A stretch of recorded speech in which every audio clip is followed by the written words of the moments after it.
और यही तो है देव से देश और राम से राष्ट्र की चेतना का विस्तार। दूर सुदूर जंगल में, कुटिया में जीवन गुजारने वाली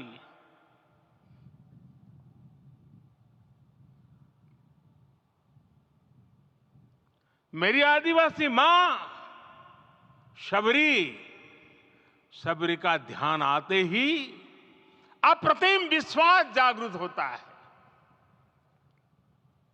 मां शबरी तो कब से कहती थी, राम आएंगे।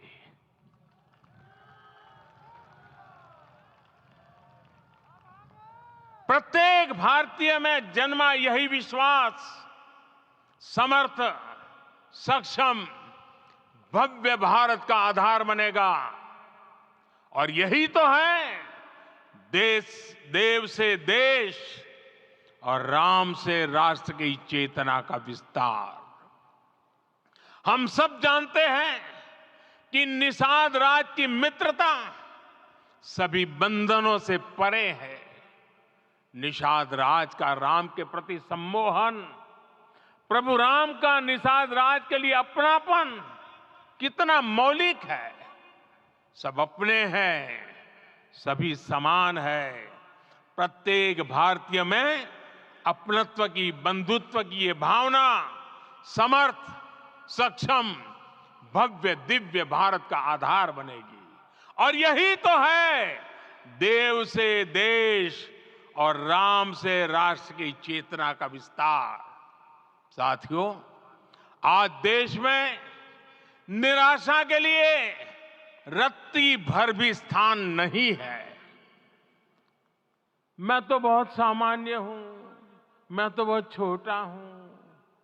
अगर कोई ये सोचता है तो उसे गिलहरी के योगदान को याद करना चाहिए। गिलहरी का स्मरण ही हमें हमारी इस हिचक को दूर करेगा, हमें सिखाएगा कि छोटे बड़े हर प्रयास की अपनी ताकत होती है, अपना योगदान होता है। और सबके प्रयास की यही भावना समर्थ, सक्षम, भव्य, दिव्य भारत का आधार बनेगी। और यही तो देव से देश और राम से राष्ट्र की चेतना का विस्तार। साथियों, लंकापति रावण प्रकांड ज्ञानी थे, अपार शक्ति के धनी थे, लेकिन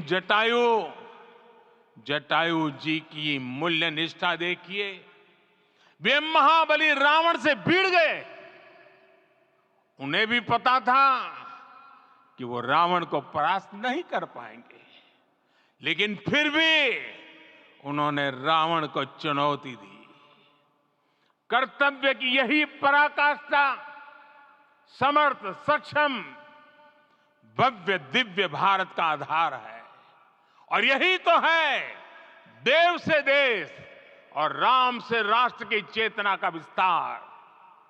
आइए हम संकल्प लें कि राष्ट्र निर्माण के लिए हम अपने जीवन का पल पल लगा देंगे।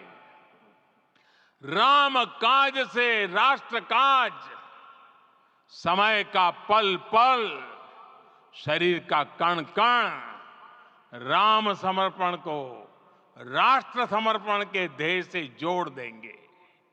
मेरे देशवासियों, प्रभु श्री राम की हमारी पूजा विशेष होनी चाहिए। ये पूजा स्व से ऊपर उठ करके समष्टि के लिए होनी चाहिए। ये पूजा अहम से उठकर वयम के लिए होनी चाहिए।